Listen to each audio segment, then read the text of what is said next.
I literally was just looking at this book, The Princess and the Goblin by George MacDonald, illustrated by Okama, and I thought, I remember that George MacDonald was like older than C.S. Lewis and J.R.R. Tolkien, and he was one of the first members of the Inklings. So I looked up Wikipedia and I realized, oh, he's a lot older than C.S. Lewis and J.R.R. Tolkien. He is in public domain territory. So, well, at first I was thinking, oh, I'll do like a little review of the art, and I just realized, wait a second, I could read this whole book if I want to. I could turn this into a storybook time with Uncle Marmaduke fan. So hopefully the cats won't meow and interrupt. But this is going to be a casual storybook time.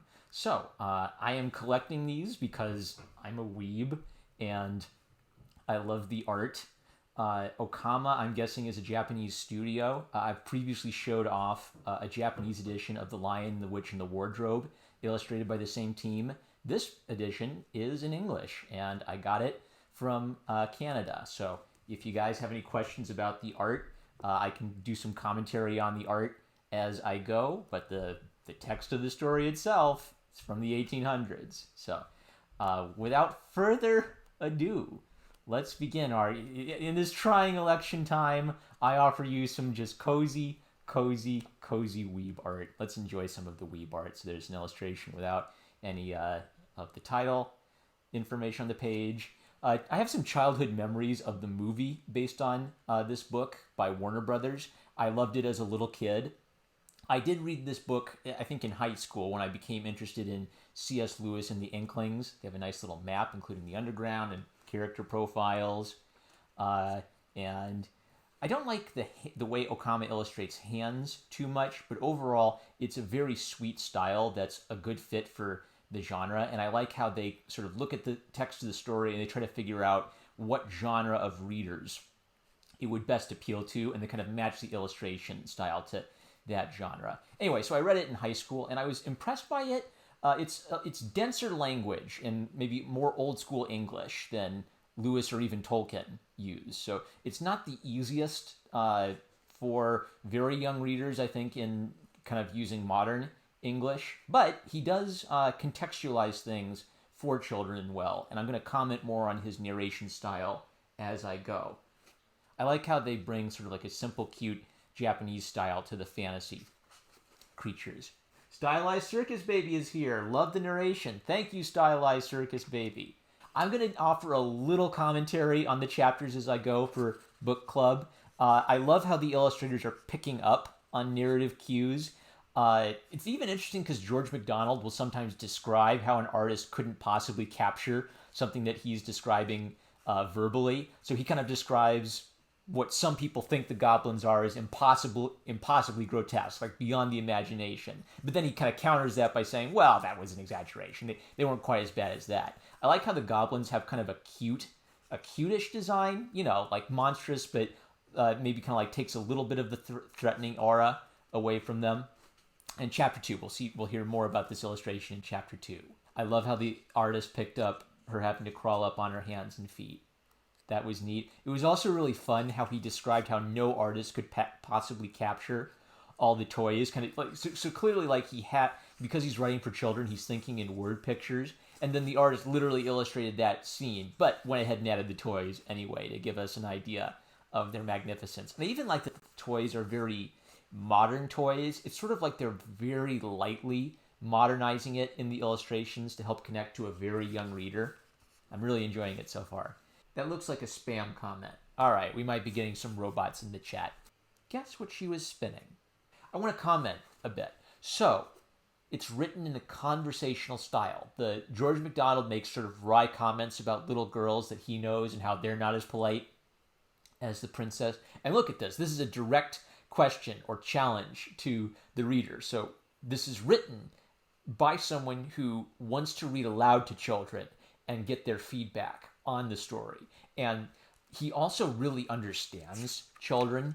Young Irene is like a precocious child. She understands a lot of things, but there are some concepts she can't grasp. She can't quite grasp the concept of a great-great-grandmother. So she describes her as a great big grandmother. This is a thing where when the movie changed her to a teenager, this element was lost. Irene is at a very young age where she's a little cooped up and she's still forming her view of the world. 8-year-old is an age where you're intelligent enough to understand that you're young and small and vulnerable, like you're scared of monsters under the bed, but you haven't sort of developed, like the critical thinking skills of that a teenager has. So she's being 8 years old and obviously living in a world with goblins in it. She's in a very dangerous world and she's being protected and hidden from that. And when she meets the old lady, she's sort of entering into this magical realm.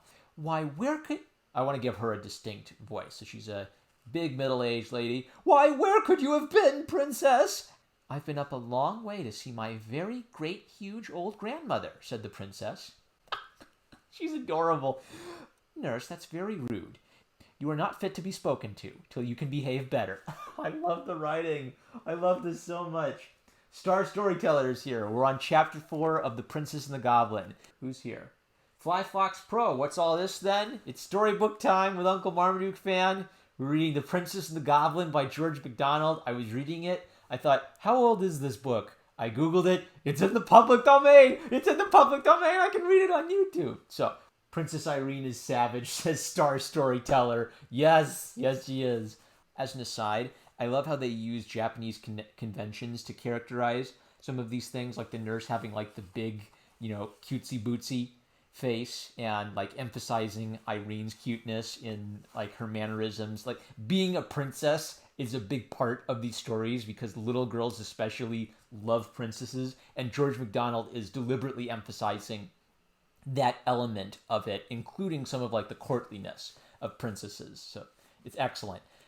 The Little Miner. Some quick comments. Okay, again, the artists are very good at picking up at cues, like the kitchen staff loving her and finding her adorable, and even adding some like comedic whimsy with some exaggerated expressions. That's great. It's another great chapter for MacDonald. He's consistently being conversational. I want to see if I can find the line. When he talks about how today is very different than yesterday, he's sort of commenting. It's sort of like I set up for a joke, because his first joke is that, well, what business does today have being like yesterday with all the rain? Why can't we have great days every day, right? So the setup is, oh man, it's raining, that stinks. And then his commentary for the child is to think about how you don't have to be depressed about how today seems like yesterday, even if it's raining, if you start looking for the differences. So he's teaching children about having a proper attitude, but he's doing it by contextualizing the story for them. He's not kind of like coming out from behind the curtain and saying, all right, kids, here's your moral lesson. He's just very naturally working it in. The Little Miner. Some quick comments. Okay, again, the artists are very good at picking up at cues, like the kitchen staff loving her and finding her adorable, and even adding some like comedic whimsy with some exaggerated expressions. That's great. It's another great chapter for MacDonald. He's consistently being conversational. I want to see if I can find the line. When he talks about how today is very different than yesterday, he's sort of commenting. It's sort of like I set up for a joke, because his first joke is that, well, what business does today have being like yesterday with all the rain? Why can't we have great days every day, right? So the setup is, oh man, it's raining, that stinks. And then his commentary for the child is to think about how you don't have to be depressed about how today seems like yesterday, even if it's raining, if you start looking for the differences. So he's teaching children about having a proper attitude, but he's doing it by contextualizing the story for them. He's not kind of like coming out from behind the curtain and saying, all right, kids, here's your moral lesson. He's just very naturally working it in. I love this. So in this illustration, they're capturing the atmosphere of the encroaching night and the goblins in the distance, the little eyes, the nurses comedically over the top. Look at her. She even has like an onion head or something. That's hilarious. Who do we have? Dan Hauser, just tuning in. Welcome, Dan. We're reading The Princess and the Goblin by George MacDonald. I'm on chapter 6, I think. And I'm going to call it a night after chapter 6. I am recording this, so I'm going to do an edited version where I edit out the bleeps and bloops, and I'll do a little like unofficial audiobook of it. But it's wonderful so far. I love her. Look at how they draw her. That's great. What "Well, Irene," said Curdy with a glance at the nurse, which showed he enjoyed teasing her, "it is very kind of you to let me call you anything. I like your name very much." I love this. This is great. Okay, so the artist is picking... There's so much balance to the characters. Moody is an overbearing nurse, right? Which is a character flaw. But she loves Irene, sincerely. So she has balance to her character. She's overprotective and a little bit selfish in her motherliness. Curdy is very brash, bold, sensible, and knowledgeable. He knows that if he's brave and doesn't show fear, the goblins will leave him alone. But he's not going to be an idiot and put himself into a situation where he can't handle the goblins. So he understands the big, bad, dangerous world that Irene has been kept from. So there's a not just a class conflict, but also a character conflict between the two of them, where Curdy is sort of like the adventurous wild world that Irene's been missing out on. Hey, Lobsters, eh? All that Jordan Peterson stuff. Who's here? Marm says, "I have so many questions. You know, it's kind of incredible to see these. Classic books that have an anime-style drawings in them." Yes, I love these. I'm going to collect all of these books. This is the only one I found in English so far. The others I've collected may only be in Japanese, but as I collect them, I'll continue to show them off as I go. And hello, Wyatt Watts. Welcome to the reading. Thank you for joining us. We are reading The Princess and the Goblin, and I think we're on chapter 9. This will be our last chapter for the night before bed. I love the artist. The artist even picked up on lines like how it was so dark you couldn't tell what was arms and what was legs, so he kind of drew it as a big black ball, and again, comedically over-the-top expressions for the nurse. They're picking up on subtext in the book and bringing that out comedically in the illustrations to help a young audience connect with it. This is fantastic.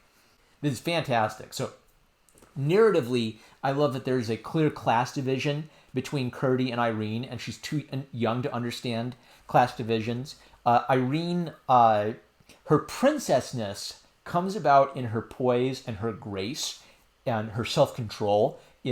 She's remarkably mature for a child her age, and clearly part of this is her princess upbringing. You tell princess stories to little girls to show them this sort of remarkable poise and self-control and self-discipline, really, despite her extreme youth and lack of understanding of anything.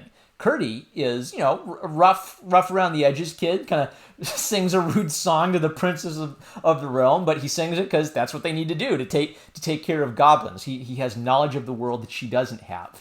He's rough and dangerous and a little uncouth. So, fantastic. This is so good. All right, I'm going to call it there because it's getting a little late.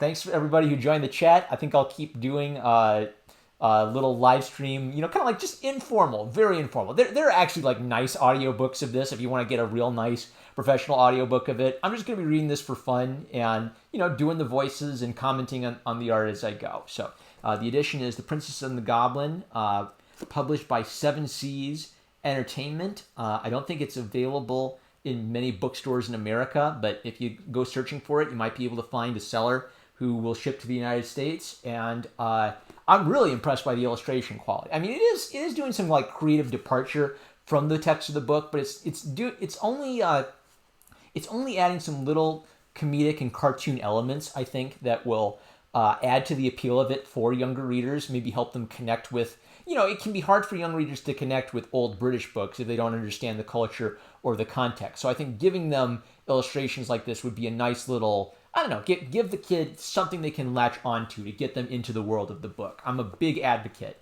of quality illustrations in books, and this is definitely that. All right, we're going to call it there. I'm going to have to, I'm using my completely unprofessional setup. All right, I love you guys, and I'll catch you later.